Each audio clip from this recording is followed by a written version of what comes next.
Giovedì 14 novembre, buongiorno Sicilia da Angelo Gagliano. Una buona mattinata anche da Marco Carli. E allora, come sempre, cominciamo con la cronaca, con le ultime notizie. C'è una operazione di polizia nel Catanese denominata Meteora, 18 gli indagati, un durissimo colpo al clan Sant'Angelo di Adrano e ad una frangia del clan dei Mazzei.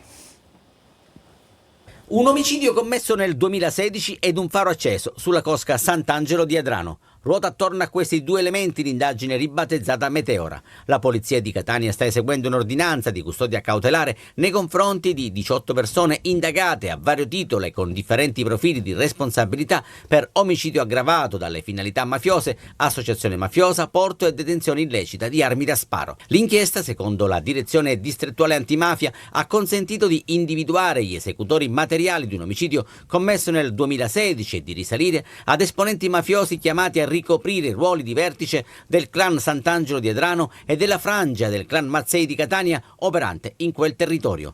Nell'esecuzione dell'ordinanza sono stati impegnati oltre un centinaio di agenti della squadra mobile di Catania e del commissariato di Adrano sotto il coordinamento della direzione centrale anticrimine della polizia. E adesso le altre notizie, torniamo di nuovo all'alluvione di ieri,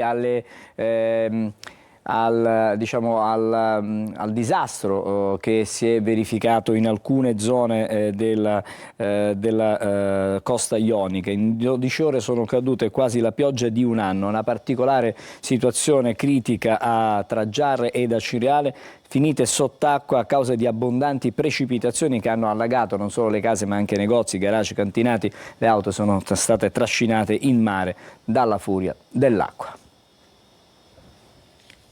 Madonna! Le macchine a mare! Le macchine a mare! Barche trascinate dall'acqua, auto che finiscono dritte dritte in mare, come a Torre Archirafi, la Timpa che frana Santa Tecla, una pioggia torrenziale che semina distruzione, dolore, terrore e panico. Scherzi di un clima impazzito ed imprevedibile, capace di lasciare a secco una terra per mesi e mesi per poi inondarla in pochi minuti. È quanto successo tra Giarre e da Cireale, finite sott'acqua a causa di abbondanti precipitazioni che hanno allagato case, negozi, garage e cantinati. Impressionante la forza dell'acqua che scorre impetuosa trasformando le strade in fiumi in piena. Qui siamo nella centralissima via Callipoli a Giarre con le immagini che somigliano all'alluvione del 95, da un fiume all'altro, ed ecco la drammatica situazione registrata ad Altarello, acqua, detriti e fango anche a Santa Maria la Strada al confine tra Giarre e Mascali, sottopassi allagati a riposto dove è stato necessario soccorrere decine di automobilisti, nelle case è anche peggio. Fuori. La pioggia torrenziale non ha risparmiato a Cireale, che già alle 4 del mattino si è ritrovata sotto un violento nubifragio. Questa è la situazione nei pressi della rotatoria di Santa Maria delle Grazie. Decine gli interventi dei vigili del fuoco. Qui siamo in via La Pira, dove è crollato un muro perimetrale che ha danneggiato alcuni mezzi in sosta. Soccorsi 2 anziani in via Chinnici, sempre ad Cireale, e diversi automobilisti in panne in via Aldomoro ad Aci Sant'Antonio. E allora andiamo adesso da Marco Carli, ovviamente nelle zone dove si è verificato ieri questa alluvione si sta lavorando, ci sono i mezzi della protezione civile, i mezzi comunali che provano a riportare un po' di normalità. Marco. Sì, si sta lavorando in questa mattinata dopo tutto quello che è successo nella giornata di ieri, ovviamente piene le pagine dei giornali, sia nelle prime che ovviamente nelle pagine interne. Vi facciamo vedere un pochettino di titoli, ad esempio sulla Sicilia, nella pagina interna, la furia di acqua e fango con l'auto in mare, un miracolo ha evitato la tragedia.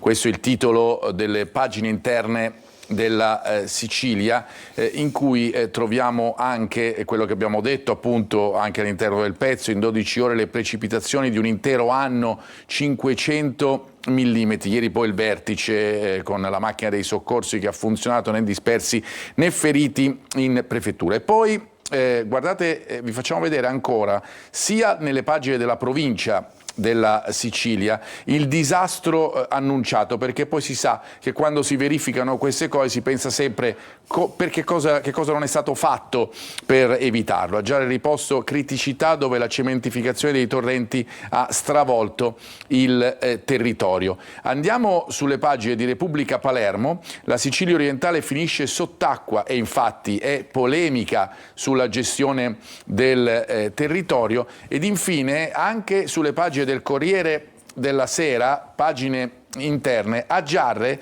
la stessa acqua caduta su Valencia, strade come torrenti, ma per fortuna nessuno si fa male. E adesso invece un'altra tragedia, stavolta una tragedia sul lavoro, la strage di Casteldaccia, quella che adesso andiamo a sentire nel prossimo servizio, perché c'è una perizia dei periti che sono stati incaricati, e in questa perizia sostanzialmente c'è scritto che gli operai erano senza dispositivi di sicurezza e non erano neanche preparati, non avevano la giusta preparazione per lavorare in ambienti pericolosi. Ricorderete 5 le vittime per una tragedia evitabile. Tutti gli operai erano privi di dispositivi di sicurezza per le vie respiratorie. Sono nette le conclusioni dei periti incaricati dalla Procura di Termini Imerese di capire le cause della strage di Casteldaccia, in cui il 6 maggio scorso persero la vita 6 operai impegnati presso un impianto di sollevamento fognario. Le vittime, morte soffocate dal gas sprigionato dai liquami, furono 4 dipendenti della Quadrifoglio Group, che aveva in subappalto dalla TEC i lavori di manutenzione della rete fognaria per l'AMAP. La quinta vittima, Giuseppe La Barbera, era un interinale. Al centro dell'indagine, oltre alla catena di appalti, c'è appunto il rispetto delle misure di sicurezza. Già i primi accertamenti svelarono che le vittime non sarebbero dovute scendere all'interno dell'impianto e che non indossavano le protezioni.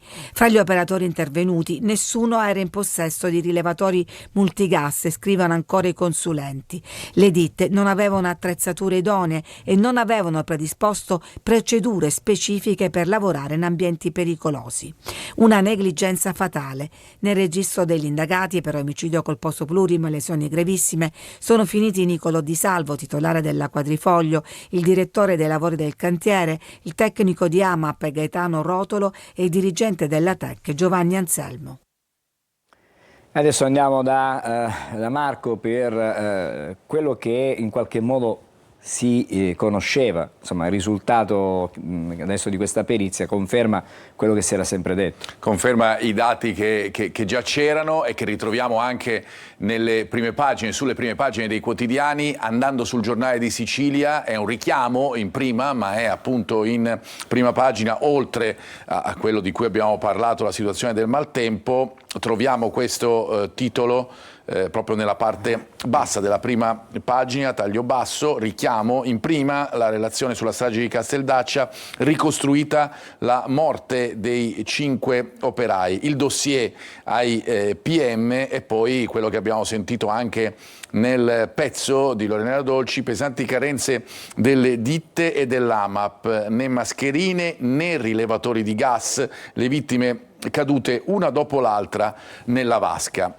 Ritroviamo queste notizie anche nelle pagine interne dei vari giornali. Questa ad esempio è la Sicilia, la perizia sulla strage di Casteldaccia, la notizia appunto che dicevamo prima è confermata adesso anche dalle indagini, gli operai erano senza protezione. Lo scorso 6 maggio, lo ricordiamo, morirono in 5, solo uno di loro, anche questo risulta, era addestrato.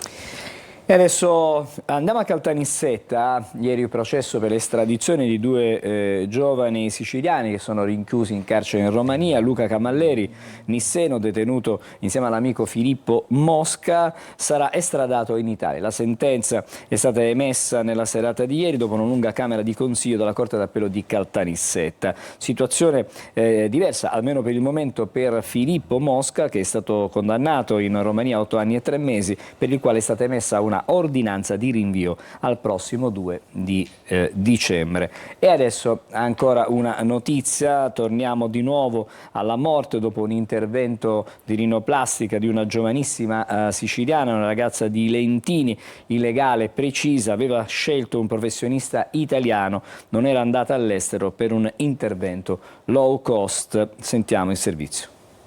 La famiglia oggi chiede di conoscere le circostanze e le cause che hanno condotto alla morte Margaret, che era andata a Roma per sottoporsi a un intervento che possiamo definire di routine, e purtroppo tornerà a casa chiusa in una bar. Era bella Margaret, di una bellezza mediterranea, ma non amava il suo naso. Così questa ragazza di 22 anni aveva deciso di correggere quello che considerava un difetto. Era partita da Lentini con il fidanzato per sottoporsi all'operazione di rinoplastica presso uno studio privato di Roma. Subito dopo l'anestesia si è sentita male, la corsa all'ospedale, ma nonostante tentativi di rianimarla, dopo 3 giorni di coma è morta il 7 novembre scorso. L'ambulatorio è stato sequestrato insieme alle attrezzature. Nella struttura non è stato trovato alcun documento, cartella clinica o registrazione. I 2 titolari, padre e figlio, entrambi medici, sono finiti nel registro degli indagati con l'accusa di omicidio colposo. Non un medico trovato su TikTok, che ci tiene a precisare l'avvocato della famiglia, ma un professionista italiano della capitale. Ha seguito le tendenze che oggi vogliono di trovare o di cercare soluzioni all'estero, cosiddette low cost, in Albania piuttosto che in Turchia o nei paesi nordafricani. Si era affidata a un chirurgo italiano in un centro medico italiano. L'avvocato non conferma la presenza di un video girato dal fidanzato durante il malore. Sarà l'autopsia a chiarire le cause della morte, forse causata da una reazione allergica ai farmaci usati per l'anestesia. Un intervento estetico di moda, ma da non sottovalutare mai.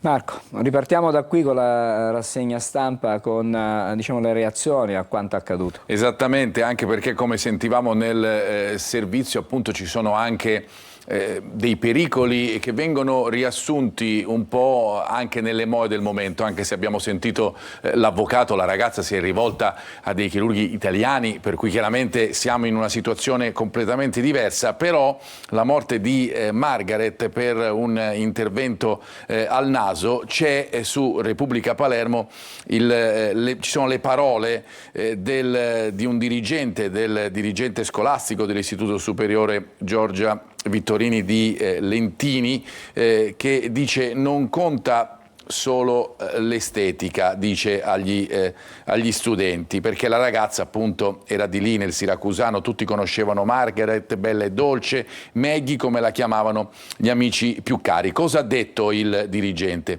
I ragazzi cercano consigli, dietologi, parrucchieri su TikTok e poi scelgono, è un mercato dove i beauty influencer dettano fondamentalmente le regole, per cui chiaramente questa è una interpretazione, ma ce ne sono tante, si va oltre l'aspetto della cronaca, quello che troviamo sui giornali, perché sulla cronaca va la Gazzetta del Sud, ad esempio il fatto, lo sappiamo, successo a Roma.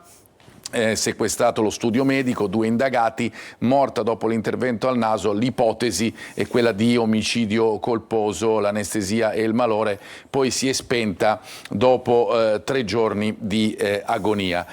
Ma sulla Corriere della Sera c'è anche una ricostruzione di quello che è successo, la puntura e poi il tremore. Indagati 2 medici che sono, fra parentesi, padre e figlio. Morta dopo la rinoplastica, il fidanzato ha filmato gli ultimi istanti e come spesso succede anche in questi casi, sparita la cartella clinica. C'è anche la ricostruzione della vicenda con l'arrivo della ragazza a Roma il 4 novembre, poi la puntura, lo shock, il coma, la rianimazione e la morte sopraggiunta il 7 di novembre. Questa notizia tiene banco, come visto, su tutti i quotidiani, non solo quelli regionali ma anche quelli nazionali. A proposito, noi andiamo a dare uno sguardo alle prime pagine dei quotidiani regionali, che si concentrano soprattutto per quanto riguarda ovviamente i giornali della Sicilia Sicilia orientale, per cui appunto la Sicilia di Catania,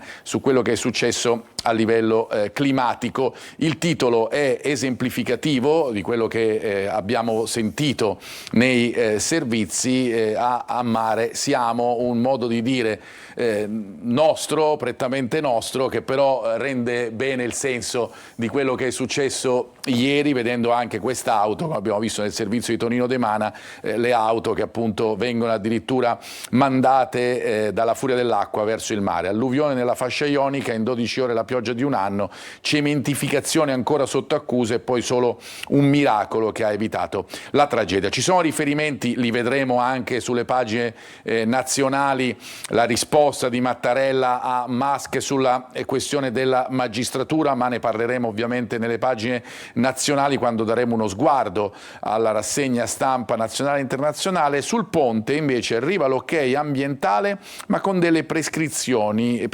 sulla gestione dei cantieri. Andiamo invece sul Giornale di Sicilia. Anche in questo caso il Giornale di Sicilia sceglie di solito di un titolo forte, non è come la Sicilia che divide un po' la prima pagina con due titoli importanti. In questo caso si parla ancora nella morsa di acqua e fango, frane e crolli a Mascali, a Cireale, sfollati a Giarre, i danni maggiori al riposto, straordinari per vigili del fuoco e protezione civile, che come dicevamo prima continuano e sono continuati nella notte, anche nelle prime ore della mattina di oggi. In 12 ore l'equivalente della pioggia di un anno, paura e devastazione fra Catania e Siracusa, torrenti esondati, auto spinte in mare dal nubifragio, ma per fortuna niente vittime. Andiamo invece su Repubblica Palermo, che dà invece conto di due inchieste, le associazioni culturali sotto inchiesti, contributi lampo con l'elenco dei favori, e poi sotto la grande spartizione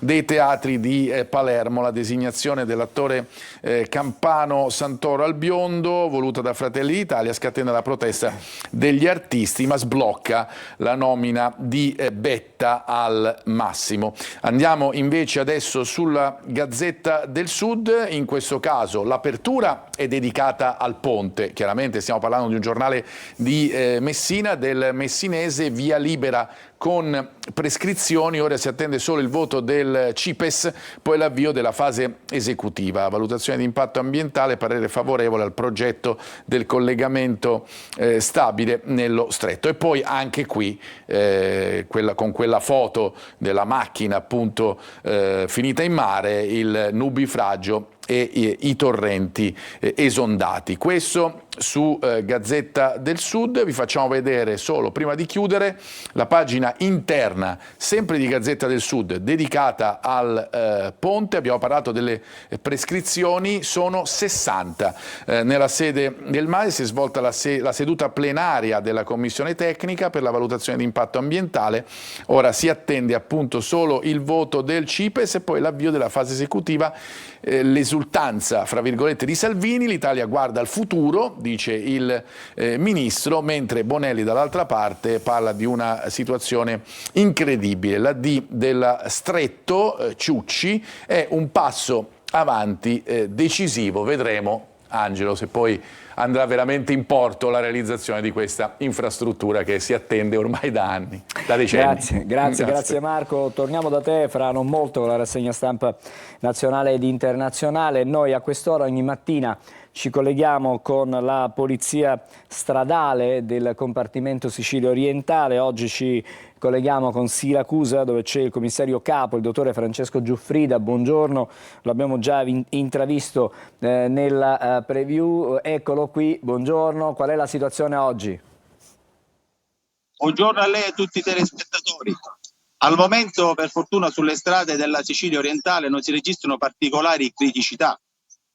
Segnaliamo solo sull'autostrada Palermo-Messina la chiusura degli svincoli tra Brolo e Patti in direzione Palermo dalle ore 22 alle ore 06, come anche sempre sulla stessa autostrada la chiusura dello svincolo di Santo Stefano di Camastra e verso quello di tratto di strada con Sant'Agata dei Militello in direzione Messina dalle 9 alle 18 odierne. Per quanto riguarda la 19, ossia la Palermo-Catania, è sempre chiuso lo svincolo di Enna sia in entrata che in uscita, con uscita consigliata a Mulinello. Mentre per quanto riguarda la 18, dal tratto da Fiumefreddo ad Acireale, la tangenziale di Catania, nonché anche la 18 Dir verso da San Gregorio a Catania centro, vi è la possibilità di trovare rallentamenti dovuto appunto all'intenso traffico. Per quanto riguarda infine la A01, ossia la Catania-Siracusa, come vedete dal quale siamo collegati, è possibile nel corso della giornata trovare dei rallentamenti, in quanto abbiamo predisposto un servizio di controllo finalizzato appunto alla verifica dei veicoli, compresi anche quelli commerciali. Ne approfittiamo per dare il consueto consiglio giornaliero, ovvero sia che con l'inizio dell'anno scolastico sono iniziate anche quelle che sono le gite scolastiche. Pertanto, come faremo oggi, le nostre pattuglie procederanno al controllo di questi mezzi al fine di verificarne, oltre che la regolarità della documentazione, anche l'efficienza del veicolo. Quindi vi consigliamo di rivolgervi sempre a delle aziende specializzate nel settore, a delle aziende che presentano un parco veicolare particolarmente nuovo e soprattutto perché di ciò ne va la sicurezza dei nostri ragazzi. Dal compartimento Polizia Stradale Sicilia Orientale di Catania è tutto, vi auguriamo una buona giornata e buon viaggio. Grazie al dottore Francesco Giuffrida. Adesso andiamo a dare uno sguardo a quello che è il traffico sulla circonvallazione di Catania. Come vedete stamattina è certamente più complicata la viabilità. Nei giorni scorsi con le scuole chiuse a causa del maltempo era piuttosto scorrevole. Oggi osserviamo come invece ci siano delle lunghe code più in direzione Mister Bianco in questo momento piuttosto che in direzione Ognina. Adesso la prima sosta della nostra mattinata e poi subito dopo con Marco Carli andremo a leggere i giornali, quelli nazionali, per i fatti che riguardano non solo il nostro paese ma anche il resto del mondo.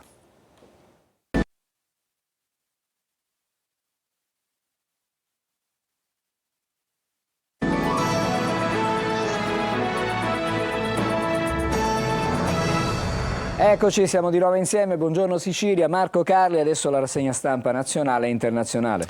Rassegna stampa nazionale e internazionale che parte dalla risposta, lo vedremo praticamente su tutte le prime pagine dei quotidiani nazionali, la risposta di Mattarella, del Presidente della Repubblica Italiana, a Elon Musk. Che cosa aveva detto Musk? Aveva criticato l'atteggiamento della magistratura italiana rispetto a quello che è il caso dei migranti, no?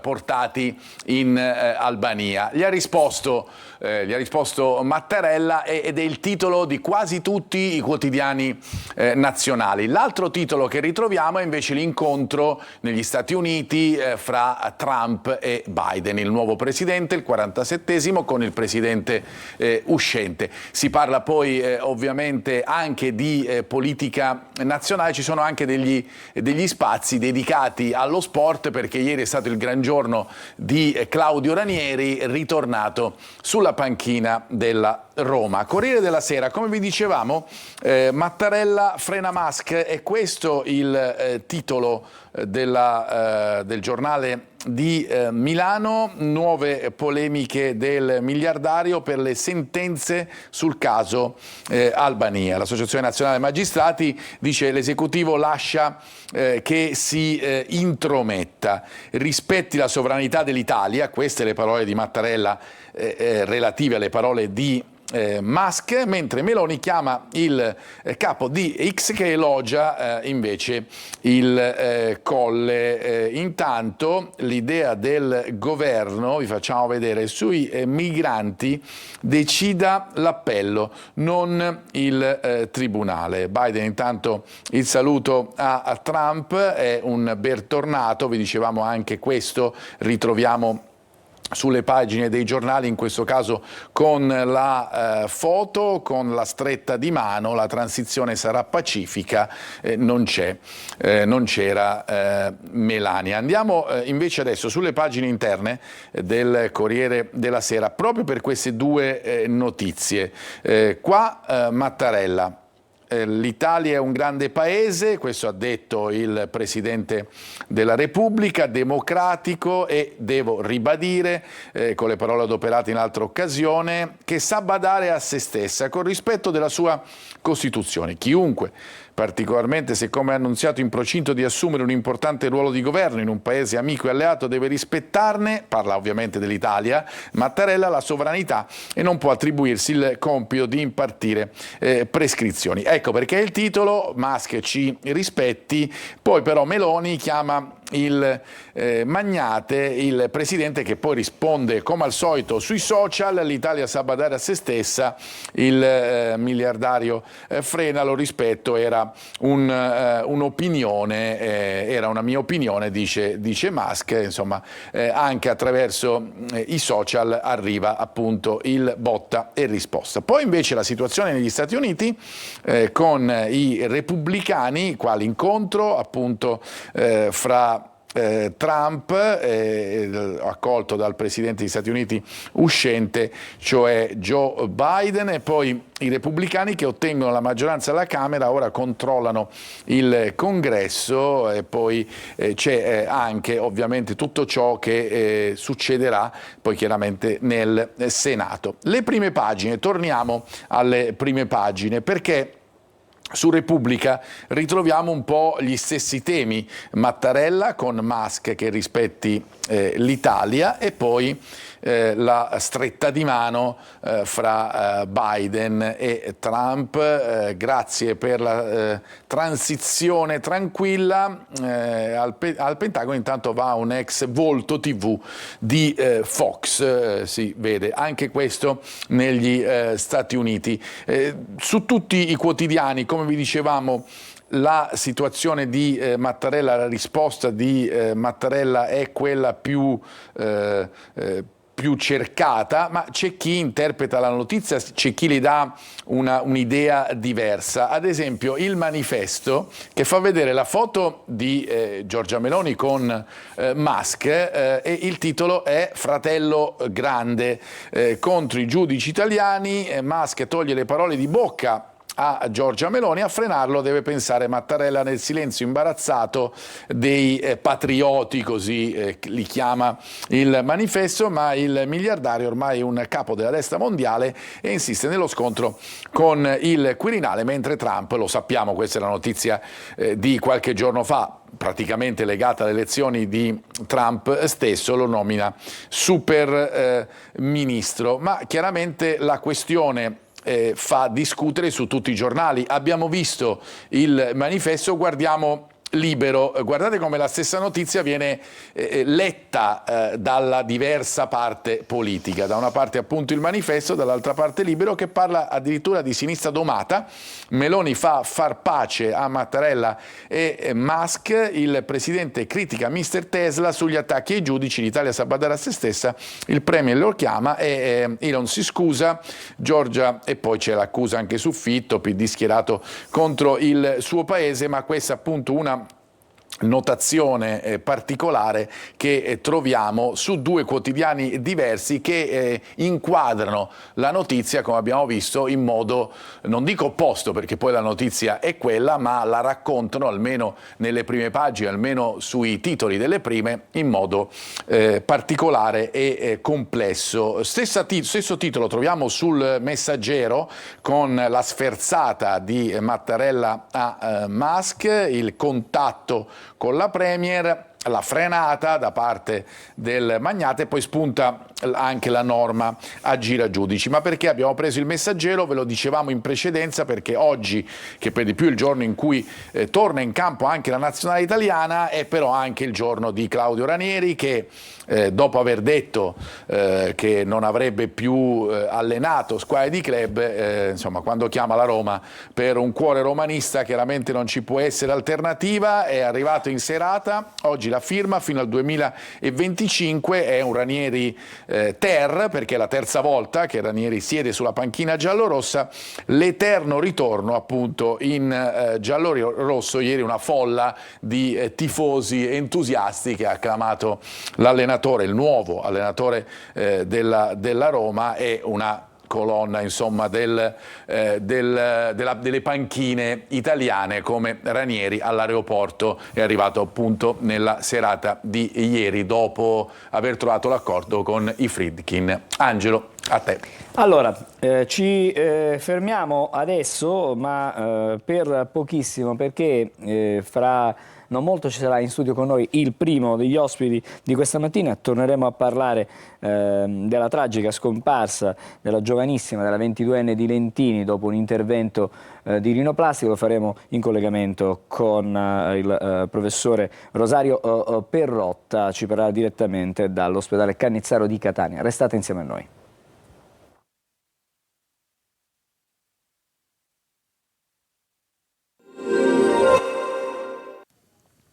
Ben ritrovati ai nostri telespettatori da Vanessa Minotti di Trebi Meteo.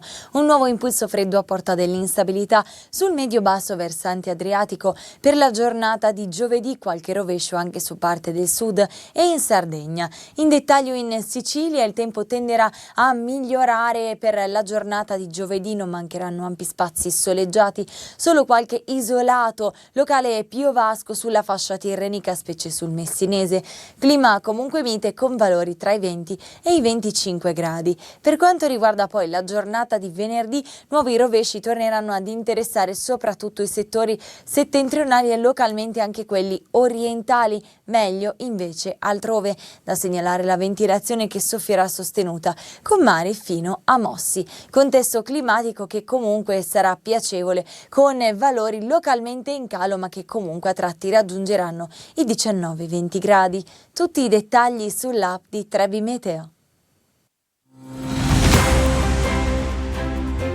Potrei dirvi che stiamo per tornare su Antenna Sicilia e Telecolor. Potrei dirvi che ricomincia Isola Verde. Potrei dirvi che ancora abbiamo tanti luoghi meravigliosi da visitare, tante storie di grandi personaggi siciliani da raccontare. Insomma, potrei dirvi che ci sono imprenditori da raccontare, potrei dirvi che ci sono strade da percorrere, montagne da scalare, fiumi da guardare. Potrei dirvi che Isola Verde sta per tornare, sì, su Antenna Sicilia e Telecolor, ma non ve lo dico. È perché ve l'ho già detto, vi aspetto ogni sabato sera in prima serata su Antenna Sicilia. Isola Verde, la Sicilia delle cose belle. Bentornati, buongiorno Sicilia. Adesso, come anticipato, ci colleghiamo con il professore Rosario Perrotta, professore di chirurgia plastica all'Università di Catania. Ci troviamo all'ospedale Cannizzaro proprio di Catania. Buongiorno professore. Buongiorno a voi. Buongiorno. Stamattina partiamo da questo fatto di cronaca, cioè che la morte di questa giovanissima, di Agata Margaret Spada, a seguito di un intervento chirurgico. Anche se è considerato una operazione di routine, un intervento di routine, quali sono le precauzioni che vanno prese sempre e comunque se ci sono degli accertamenti, degli esami clinici che vanno fatti prima di sottoporsi ad un intervento chirurgico, professore? Beh, sono comunque tutti gli esami che ordinariamente vengono effettuati prima di tutti gli interventi chirurgici. Ovviamente poi ci sono delle specificità che sono tipiche per ogni intervento, ma la rinoplastica non è assolutamente uno di quelli che può essere fatto con esami superficiali. Ma perché? Ci spiega perché non può essere fatto? Perché è considerato un intervento di routine, almeno così, però... Un intervento sia di routine non significa dire che non debbano essere rispettati quei canoni di preparazione del paziente. Quindi sicuramente degli esami di sangue, sicuramente un elettrocardiogramma, poi in base alla specificità dell'intervento ci sono degli esami peculiari, in questo caso una TAC per esempio nel massiccio faciale o una radiografia perché si lavora comunque sulla parte scheletrica. Quindi non è assolutamente uno di quegli interventi che può essere trattato con superficialità. Allora, professore, vista la preparazione. Certamente, no? Ci sono due persone indagate, in questo momento due professionisti, sarà la magistratura ad accertare eventuali responsabilità. in questa vicenda ci sono sempre delle cose strane, pare che non ci siano le cartelle cliniche ritrovate, quantomeno non sono state ritrovate in clinica. Ripeto, sarà la magistratura a verificare tutte queste cose strane, ma quando si fanno interventi di questo genere, il fatto che si scelga una clinica privata piuttosto che un ospedale può comportare rischi supplementari? L'ospedale garantisce come struttura perché ha magari diciamo, la possibilità di intervenire in maniera più tempestiva con altri professionisti? Allora, separiamoci un attimo dall'intervento, anche perché ovviamente, come dice lei, c'è un'indagine in corso, quindi non si può in effetti capire bene cosa è successo ancora oggi. Pare comunque che il fatto tragico sia accaduto durante la fase di preparazione, che non è una fase in cui si possa comunque agire con leggerezza, proprio perché la preparazione del paziente, così come il risveglio dopo interventi in anestesia generale, sono delle fasi molto molto importanti. Quindi cosa significa questo? Significa che il rivolgersi a strutture specializzate, a strutture comunque che abbiano il possesso di tutti i requisiti per affrontare le emergenze è una condizione di base. Gli ambulatori chirurgici, se autorizzati nella giusta maniera, devono possedere tutti i requisiti per poter affrontare l'emergenza. Ci sono poi interventi ovviamente che è più giusto e più opportuno eseguirli in strutture più attrezzate, interventi invece magari che possono essere realizzati in ambulatori chirurgici senza che vi siano delle degenze, comunque che sia necessario dover far stare il paziente per una notte per magari smaltire anche gli effetti dell'anestesia. C'è poi comunque anche un'altra grande diciamo dicotomia, nel senso che ci siano degli interventi, quali soprattutto gli interventi di chirurgia estetica, che non possono essere realizzati in ambiente pubblico, ma devono assolutamente essere realizzati in strutture che abbiano i requisiti al pari delle strutture pubbliche. La rinoplastica rientra fra quegli interventi, soprattutto se è una rinoplastica completa, rientra fra quegli interventi che di estetica che non possono essere realizzati in strutture pubbliche, ma che devono essere assolutamente realizzati in strutture che posseggono tutti i requisiti per affrontare le emergenze. E quindi nella scelta del professionista, nella scelta della struttura, bisogna fare grande attenzione. Questo è un messaggio che lanciamo a chi magari ha intenzione da qui a breve a sottoporsi a un intervento di chirurgia estetica. Ma vede, purtroppo noi stiamo subendo un fenomeno molto molto strano. Da diversi anni la scelta del professionista è una scelta che è fondata su una grande esplorazione nei social, attraverso i social. E la cosa grave è che questa informazione non è assolutamente filtrata, è un'informazione che spesso non è completa e spesso non contiene quelle informazioni importanti invece che dovrebbe avere il paziente per potersi rivolgere al professionista e alla struttura ovviamente di riferimento. Queste purtroppo informazioni spesso hanno un sapore anche di dinamiche commerciali, per cui si entra tutto in un ambiente che secondo me dovrebbe essere regolamentato in maniera molto rigida. E questo fenomeno, che prima era peculiare della chirurgia estetica, della medicina estetica, oggi sta anche strabordando nelle altre discipline. Quindi credo che questo sia un fenomeno che veramente merita di essere attenzionato in maniera molto rigida, anche perché non è un'informazione completa quella che si ottiene attraverso i social. Ci sono altri mezzi di informazione che possono in un certo senso orientare verso professionisti seri e verso strutture serie. Professore, le chiedo adesso l'esigenza della chirurgia estetica. Oggi è sempre più, come dire, forte. Sono soprattutto i giovani probabilmente ad avvertire questa esigenza. Perché secondo lei? Beh, il fenomeno della medicina e chirurgia estetica è un fenomeno anche sociale in un certo senso. C'è un'attenzione molto a volte anche esagerata, ma credo che faccia parte comunque della nostra era e non può essere attenzionata nella giusta maniera. Io dico sempre che accanto a estetica c'è comunque una parola che si chiama chirurgia. Ebbene, significa questo che anche gli interventi di chirurgia estetica devono assolutamente rispettare quei canoni di serietà e di percorsi clinici assolutamente rigorosi, perché è comunque un intervento chirurgico a cui si sottopone un paziente che deve fare una rinoplastica piuttosto che una liposuzione, piuttosto che una mastoplastica additiva, e non possono assolutamente essere disattese quelle condizioni che regolamentano la buona medicina. Ecco, io credo che voi dell'informazione dovreste fare un lavoro, fate già un grande lavoro, dobbiamo dare più spazio probabilmente a questo tipo di informazioni che possono orientare il paziente nella giusta maniera, e che tutto questo ovviamente va nell'interesse della salute del paziente. E credo che questo comunque sia un fenomeno che sarà sempre presente, il fenomeno della chirurgia della medicina estetica. E uno di noi ha il piacere anche di sentirsi bene con se stesso, di poter sentirsi bene anche in relazione alla società, insomma a come ci si pone in società, per cui grande attenzione deve essere posta, deve essere fatta appunto su questo settore.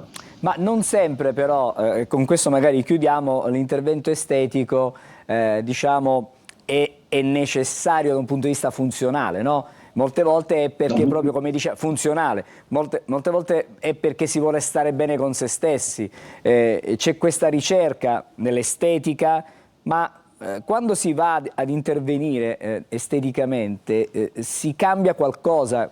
Parla una persona che è inesperta, diciamo, da questo punto di vista, da un punto di vista della funzionalità anche dell'organo, ecco, nel senso, in questo caso del naso. Ecco. Guardi, la difficoltà dell'approccio fra il medico e il paziente in questo settore è veramente alta. Vede, ogni paziente ha una percezione di sé che magari non coincide con quello che in effetti è la realtà. E questo è proprio il punto di difficoltà, cioè trovare quella sintonia fra quelle che sono le esigenze e le aspettative del paziente, quello che poi realmente il medico può realizzare, e se si riesce a entrare appunto in questa sintonia, allora il risultato si riesce a portare a casa, come si dice. Spesso purtroppo è difficile che si ottenga appunto questo incontro di intenti, ed è sta lì proprio la difficoltà da parte del medico di capire realmente il paziente cosa vuole, perché si rischia di fare un intervento, di sottoporsi a sacrifici, a convalescenze, a eventuali complicanze e altro, senza però poi magari ottenere il risultato che ci si prefigge. È proprio questa la difficoltà di questa disciplina, e quindi credo che proprio per questo motivo bisogna affidarsi a persone competenti, a persone che comunque siano in possesso di un percorso clinico che deve essere assolutamente completo dalla specializzazione opportuna in chirurgia plastica, ricostruttiva ed estetica. Altro settore è quello della medicina estetica, in cui la specialità non è prevista, ed è proprio lì che bisogna fare molta attenzione, perché fino a quando tutto va bene siamo tutti contenti, ma quando c'è una complicanza, un effetto collaterale, allora si entra in un ambito in cui l'esperienza e la capacità del professionista diventa assolutamente indispensabile. Professore, grazie per i suoi preziosi consigli, soprattutto in questo anche ultimo segmento, perché capire che bisogna sempre fare attenzione, bisogna sempre essere vigili e rivolgersi a chi effettivamente è competente, che ha l'esperienza, la professionalità. Mi dica, professore. Io, se mi permetto, sì, consiglio darei chiudere comunque un argomento che potrebbe veramente richiedere tanto tempo. Ci sono gli ordini dei medici a cui si può fare riferimento, gli ordini dei medici delle città, insomma, di appartenenza dei pazienti, e l'ordine dei medici ti fornisce il possesso della laurea di un professionista, ti fornisce il possesso di una specializzazione, ti dà già un percorso. Poi bisogna fare anche una piccola ricerca anche sul professionista, vedere se il professionista è affiliato delle società scientifiche. Le società scientifiche principali in Italia sono due, sono la SICPRE e l'AICPRE, sono appunto le società di riferimento della disciplina. E questo già ti dà una certa scrematura intanto del medico. Poi ci si deve anche affidare un po' al vecchio passaparola che in un certo senso nel passato era quello che già ti dà un orientamento relativamente alla bontà del professionista a cui ci si rivolgeva. L'appartenenza poi a strutture pubbliche è anche un qualcosa in più che veramente dà delle garanzie non soltanto per la chirurgia estetica ma anche e soprattutto per la chirurgia plastica in generale. Preziosi consigli del professore Rosario Perrotta, che è professore di chirurgia e plastica dell'Università di Catania. Buongiorno, buon lavoro professore. Buongiorno a lei e grazie a tutti. Grazie, una buona giornata. Adesso ci fermiamo, una breve sosta e poi un altro ospite insieme a noi.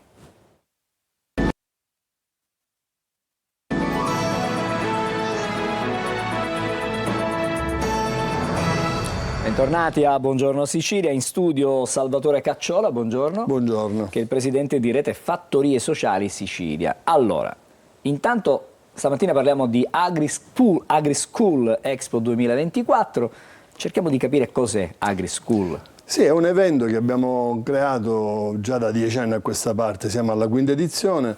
È un'occasione di confronto tra le aziende che fanno agricoltura sociale, che fanno in genere multifunzionalità, quindi agriturismo, attività didattiche, e le scuole agrarie, che per noi sono una grande risorsa, una grande opportunità per ragazzi che talvolta sono più orientati a fare qualcosa di pratico. Adesso noi da diversi anni, devo dire, cerchiamo di far conoscere le migliori esperienze di agricoltura multifunzionale, si chiama così, quell'agricoltura che oltre che produrre beni primari offre anche servizi, diciamo di tipo turistico, culturale e anche ovviamente di inserimento lavorativo di soggetti svantaggiati, e questa è un po' la nostra scommessa. È una scommessa interessante perché prova a diciamo, indirizzare i giovani in un settore che probabilmente non viene molto considerato ma che invece è molto importante. Sì, anche perché i nonni di questi giovani o erano pescatori o erano agricoltori. E per tanto tempo queste famiglie hanno fatto di tutto per migliorarsi, dicendo non ti deve più sporcare le mani, non devi andare più in campagna, era quasi un'offesa, no? Quella di il grande successo era stare a avere il posto fisso in un ufficio, no? Questo qui un po' era l'obiettivo di tanti. Oggi l'agricoltura, con tutte le sue difficoltà, l'avete visto con i cambiamenti climatici, con tante situazioni anche disperate, l'agricoltura è anche un'occasione di lavoro per tecnici, per laureati, diciamo per agricoltori consapevoli che sanno anche innovare.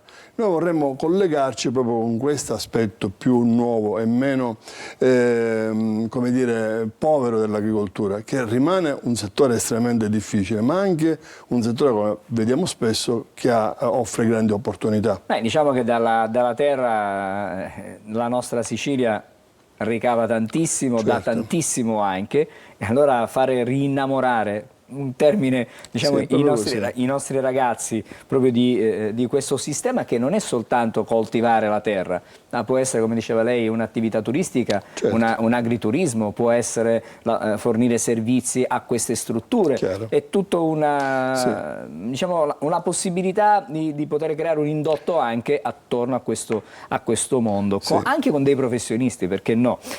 Ci sono delle giornate dedicate, sì, a questa manifestazione, a questa iniziativa di quest'anno, al 2024. Sì. Sono 3 date. Sono 3 date. E sono il 15, il 16 di novembre e poi sì, il 29. Un po' diverse forse fra di loro. Sì, perché noi abbiamo anche fisicamente... Stiamo vedendo per l'appunto, sì, questa locandina. Sì, la locandina è proprio anche il tema di quest'anno, è questo, ha questo titolo un poco quella volta che ho scelto di lavorare in campagna. E la cosa importante in questo caso è lavorare, anche impegnarsi, studiare, avere competenze.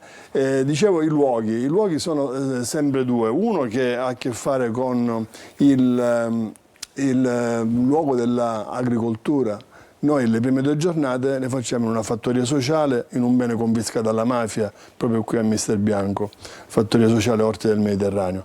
Che cosa discuteremo?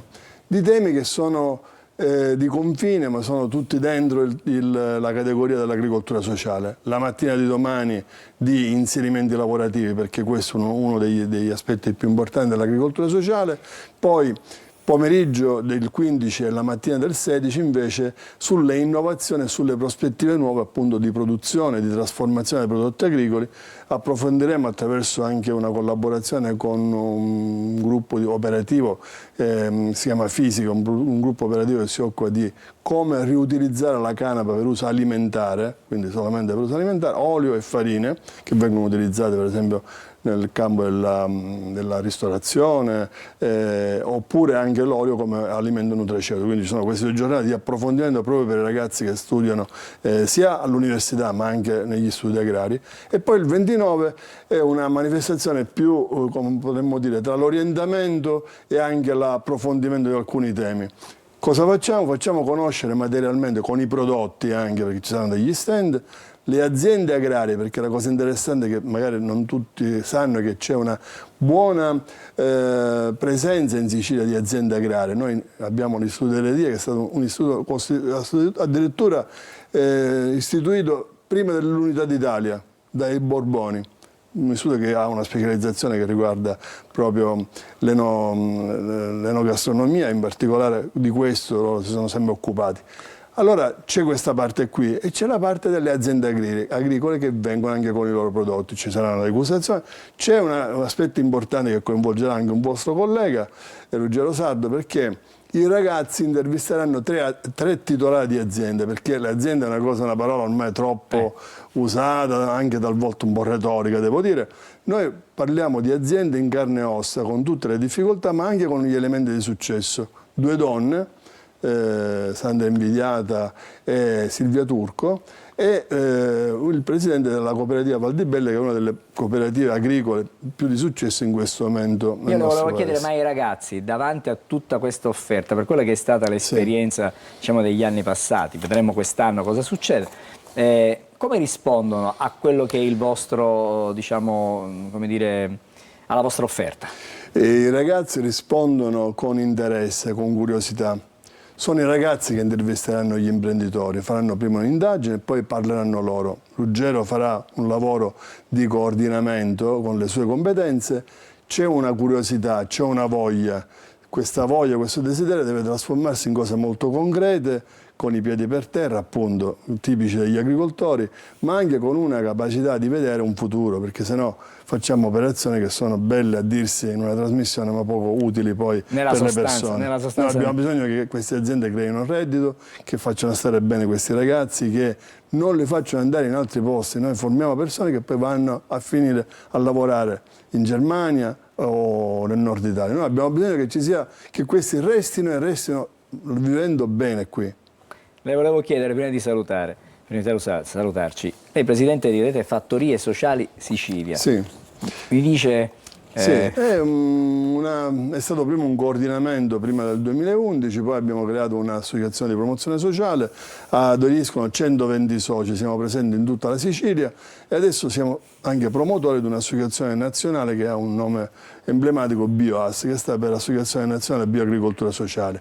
Cosa facciamo? Innanzitutto promuoviamo il tema dell'agricoltura sociale, siamo presenti adesso nel costituendo osservatorio regionale sull'agricoltura sociale, facciamo iniziative in tutta la Sicilia con i nostri soci sulla didattica. L'anno scorso per esempio abbiamo dedicato Expo School al tema dell'educazione in outdoor, all'aperto, perché era anche legato al trascinamento dell'esperienza del Covid, quindi quante esperienze e quanto l'agricoltura ha anche contribuito a creare luoghi di apprendimento innovativi. E allora, come dire, è una comunità di agricoltori, di tecnici, di associazioni, di cooperative, ma anche di associazioni di famiglie, non è un sindacato appunto, che ha come obiettivo quello di far crescere un mondo che spesso è molto, come dire, sotto traccia.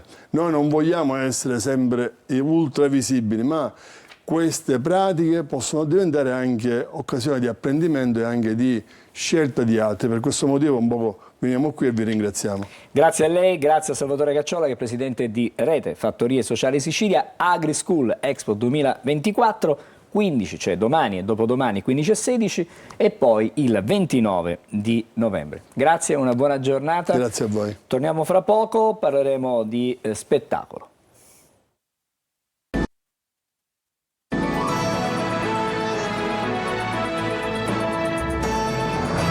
E allora, adesso parliamo di teatro, parliamo di spettacolo, lo facciamo con Giovanni Anfuso, buongiorno.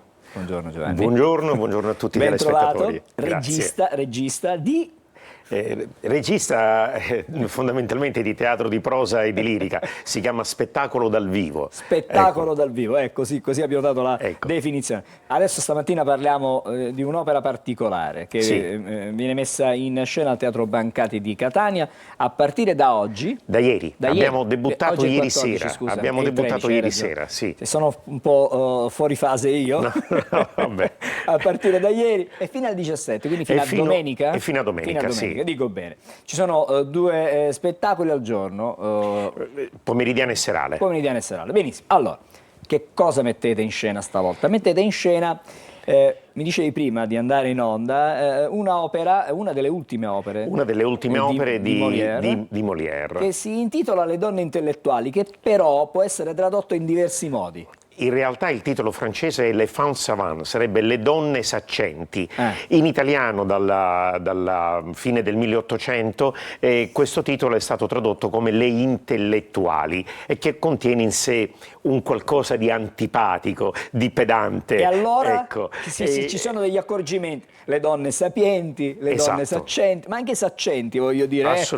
Assolutamente sì. È un testo, uno degli ultimi testi di Molière, dopo di questo c'è solo Il malato immaginario, un testo del 1679 nel quale Molière ritrae la mania della cultura e del mondo culturale quando di culturale e di cultura non ha più niente se non che la saccenteria, le citazioni, i paroloni. Insomma, ho la sensazione che Molière abbia scritto ieri questo testo perché racconta di un mondo degli intellettuali che urlano, che si aggrediscono, che inveiscono e che sono prezzolati. Insomma, sembra uno spaccato della realtà culturale italiana di questo periodo. Stiamo vedendo qualche scatto intanto, ecco diciamo... qui, sì. Dello spettacolo. Sì, dello spettacolo. Il protagonista è Giuseppe Pambieri. Giuseppe Pambieri è uno dei decani dello spettacolo italiano che interpreta appunto il ruolo che Molière aveva scritto per sé, il ruolo di Chrysale, un padre di famiglia pavido che non ha più voglia di litigare contro una moglie interpretata dalla figlia Nicole Pambieri, non ha più voglia di litigare, ha solo voglia di pace, mentre la moglie ha voglia di salotto, di esibizione, di cultura, di parolone. Dove è ambientato? Come si ambienta questo? È ambientato in una casa borghese di Parigi del 1679. Tenga presente, egregio dottore, che appena 100 anni dopo quella stessa borghesia farà la presa della Bastiglia. Quindi è come se Molière suonasse la sveglia, come per dire: voi vivete male, signori, state attenti, la cultura è ben altra cosa, è servizio alla società e l'intellettuale è un uomo che ha una visione della vita e una visione del mondo. È ambientato in una casa borghese, in particolare nei salotti della borghesia, dove circolano, dice Molière, dei mastica latino, cioè dei sedicenti intellettuali, pseudo-intellettuali, bravo, che non perdono occasione per raccontare delle proprie poesie, dei propri libri, delle proprie citazioni, fermo restando che basta un minimo per trasformare il salotto in un ring dove ci si picchia e ci si colpisce anche in maniera vigliacca. Insomma, sembra lo spaccato di un pezzo di televisione italiana. Ma è uno scontro tra cultura e ignoranza, tra tradizione e innovazione. Come lo possiamo collocare da questo punto di vista? È uno scontro tra la cultura e gli uomini colti e gli intellettuali che lavorano solo per vendere qualche copia e basta. E questo ci fa pensare moltissimo. Se oggi noi andiamo in libreria troviamo tanti di quei libri, ma quanti scrittori ci sono? Scrivere un libro non è essere uno scrittore, no? Così come comporre una musica non è essere un musicista. Ecco. E Molière ci invita a capire, ci invita a distinguere, e come sempre Molière è il tragico travestito da comico, e quindi si ride tanto. Ieri peraltro c'era un pubblico fondamentalmente giovane, proprio di ragazzi liceali, universitari, che hanno applaudito tantissimo, hanno riso tanto, però attenzione, perché quando sei di fronte a Molière, dietro ogni risata c'è una riflessione. E volevo, a proposito di riflessione, con le intellettuali c'è anche un desiderio di emancipazione femminile? Si intravede sul palco oppure no? Assolutamente sì. Molière ci racconta di un proto-femminismo, se possiamo dirla così. Però attenzione, continua a dirci Molière, la strada verso l'emancipazione e in generale verso la libertà dell'individuo è una strada lunga, fatta di scelte, di operatività e di rinunce. È bello perché alla fine il salotto delle intellettuali rimane nudo e crudo per qual è. Gli intellettuali vanno via presi da altre mire, da altri soldi, da altro tipo di corruzioni, e le intellettuali di quella casa rimangono nude e si chiedono: ma comportarsi così da intellettuali non è, e si rimane lì con col proprio fallimento in mano. Questo ce lo racconta Molière, ce lo racconta più di 200 anni fa, e ci mette in guardia su quello che è la falsa cultura, i falsi intellettuali, il falso femminismo. Facendo una riflessione, però, forse non abbiamo capito questa lezione. Io credo che i grandi autori, i grandi poeti, appunto, i veri uomini di cultura sono... Vabbè, si attivano. Io credo che i grandi autori, i grandi poeti, appunto i veri uomini di cultura sono sempre molto più avanti di noi e non riescono a sopportare che noi li raggiungiamo. Loro se ne sono già andati quando noi arriviamo. Allora, prima di salutarci, prima di chiudere, ricordiamo l'appuntamento l'appuntamento ieri. È da ieri, già è andato alla prima. È già andato da ieri fino a domenica prossima al Teatro Brancati di Catania, Le intellettuali di Molière, con Beppe Pambieri, Giorgio Lupano, Micol Pambieri e una compagnia di 11 attori, con Molière. Stiamo vedendo eccoli, la locandina. La locandina. Lo spettacolo è coprodotto dal Teatro Vittorio Emanuele di Messina e dal Teatro della Città, centro di produzioni di Catania. Poi si va a Siracusa, poi si parte per una lunga tournée e Il nome della Sicilia girerà tanto per i teatri italiani. Allora, un buon lavoro intanto per quello che per adesso, in questo momento. Grazie.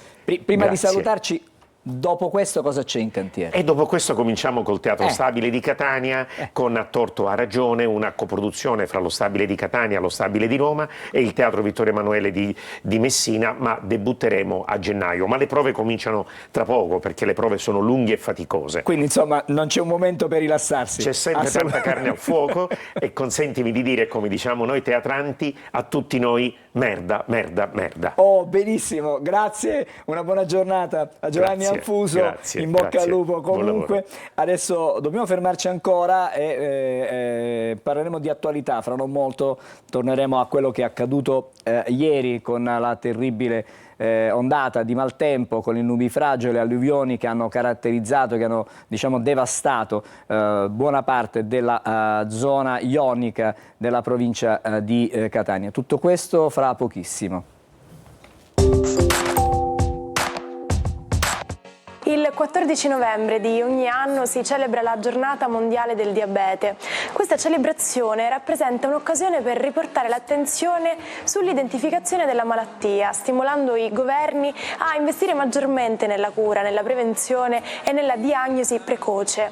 Il diabete viene identificato dall'OMS, Organizzazione Mondiale della Sanità, quale priorità globale per tutti i sistemi sanitari. In Europa interessa circa 60 milioni di adulti e si stima stima che questo numero sia destinato ad aumentare, per cui il miglioramento delle conoscenze e la consapevolezza delle persone è di importanza fondamentale. Ma sapete a cosa serve l'atmosfera terrestre? La Terra è circondata da gas che formano l'atmosfera. Le particelle dei gas, proprio come tutti gli oggetti che sono presenti sulla Terra, vengono trattenute dalla forza di gravità. Ed è per questo motivo che più ci si allontana nello spazio e più rarefatta sarà l'aria. Ad esempio, la Luna, che ha una forza di gravità molto piccola, viene avvolta da gas molto meno densi. E questo è uno dei motivi per cui gli astronauti devono utilizzare le tute spaziali.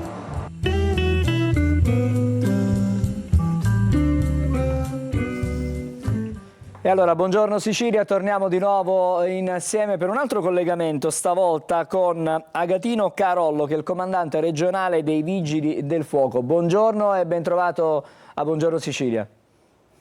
Buongiorno a lei e ai suoi ascoltatori. Grazie. Allora, quella di ieri è stata una giornata difficile e continua anche oggi il vostro lavoro incessante. Ci può fare il punto della situazione, di quello che sta succedendo in queste ore? So che fra poco, stamattina, il direttore della Protezione Civile regionale farà un sopralluogo nei luoghi dove ieri è avvenuto questo disastro, che è veramente un disastro immane.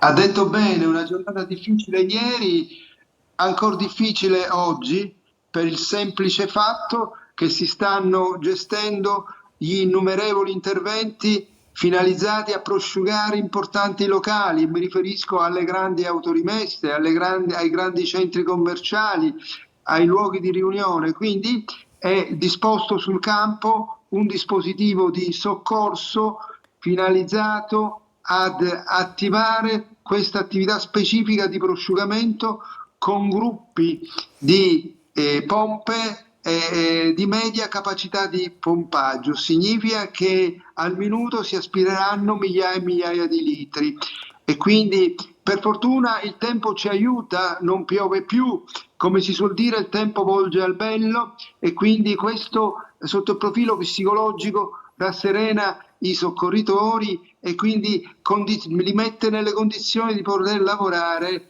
così come loro dovrebbero. Certo che la violenza delle acque ieri, mi dicono 600 e oltre millimetri di acqua caduta nel giro di poche ore, è un evento che a mio avviso va oltre l'eccezionalità che noi conosciamo sul territorio.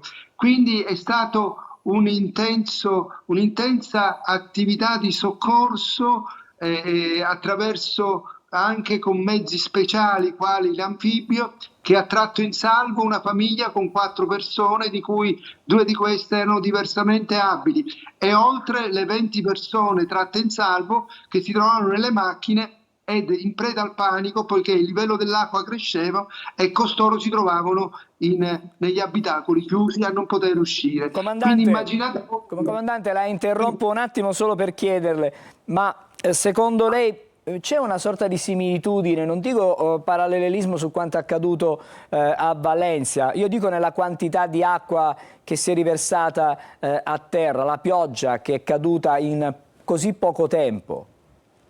Ma guardi che è lo stesso ordine di grandezza dell'intensità di pioggia che c'è stata a Valencia, quindi parliamo di eventi atmosferici, meteorologici che sono eccezionali, che hanno una frequenza purtroppo sempre maggiore negli ultimi anni, e quindi dobbiamo cominciare, o meglio già abbiamo iniziato a fare, a porre in essere tutta quell'attività di carattere preventivo oltre che protettivo che consenta di prevenire ad situazioni del genere per poter salvaguardare la propria incolumità, perché di questo si tratta in circostanze difficili come questo.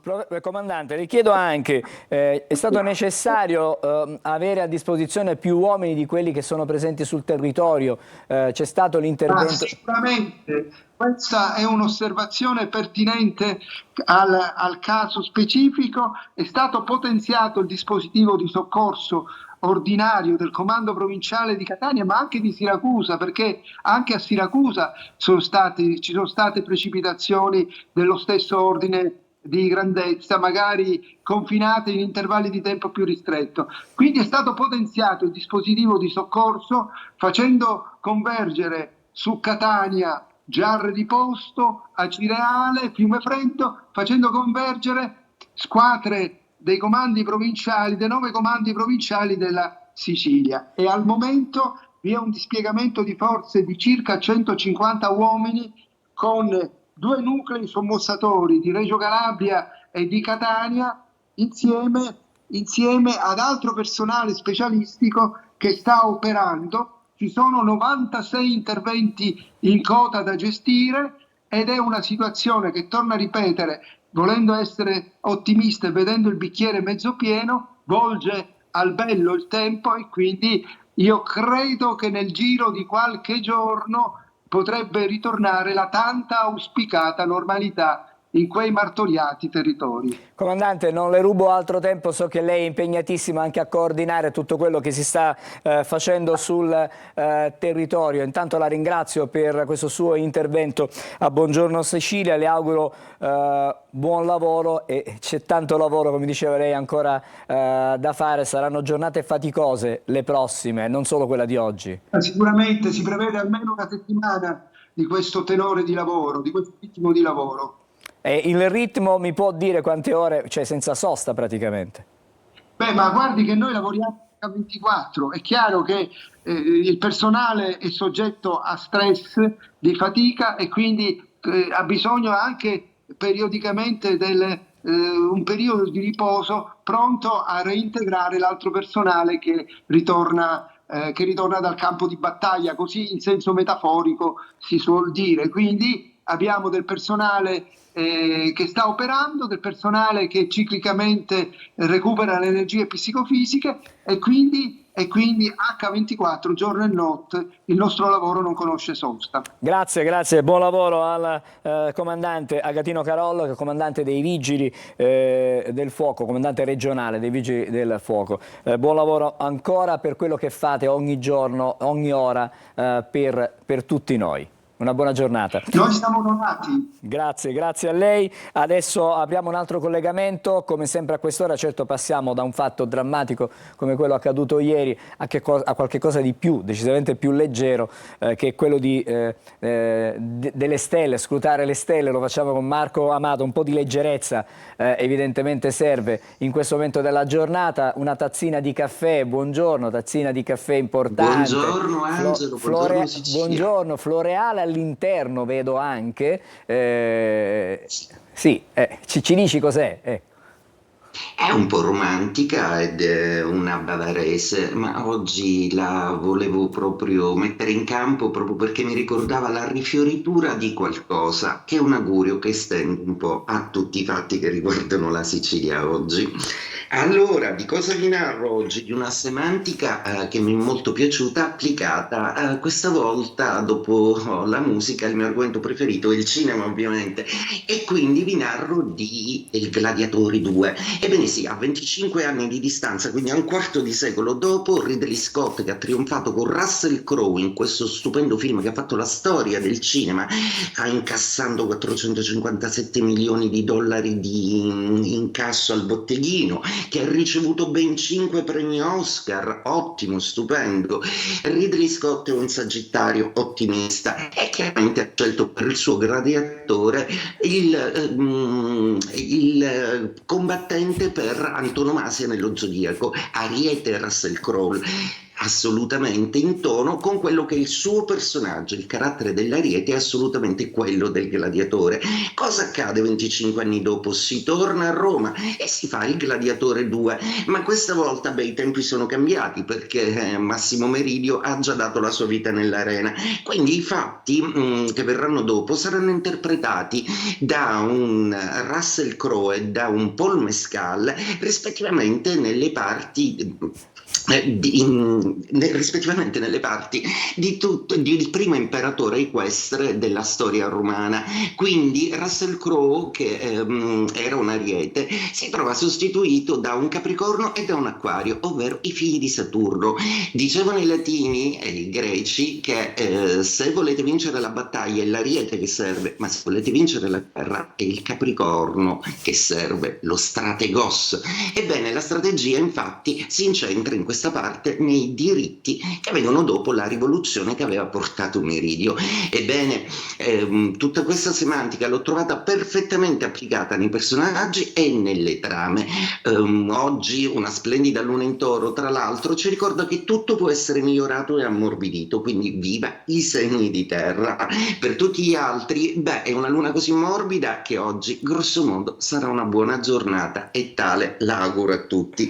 Buongiorno Sicilia. Grazie, grazie Marco, a domani per chiudere la settimana con Buongiorno Sicilia. Adesso vado da un altro Marco, Marco Carli, con una pillola di sport. Cosa ci regali? Velocissimo, perché noi siamo Buongiorno Sicilia, ma si prepara per chi è appassionato di sport, di calcio e di tennis, una serata eccezionale con 2 eventi importanti. Li troviamo sulla Gazzetta dello Sport.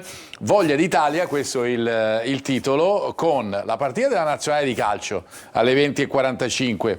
Belgio-Italia, quarti di Nations League, un punto serve all'Italia per qualificarsi. Dall'altra parte però alle 20:30 nelle ATP Finals di tennis c'è Sinner contro Medvedev, in questo caso basta un set per qualificarsi alle semifinali, per cui un appuntamento, doppio appuntamento per chi è appassionato di sport questa sera. Grazie, grazie Marco. Noi come sempre chiudiamo in musica. Oggi vogliamo ricordare Max Pezzali, che è nato il 14 novembre del 1967, ci ha regalato successi prima con gli 883, poi da solo, e stamattina andiamo a sentire una delle hit che ha caratterizzato chiaramente la sua attività.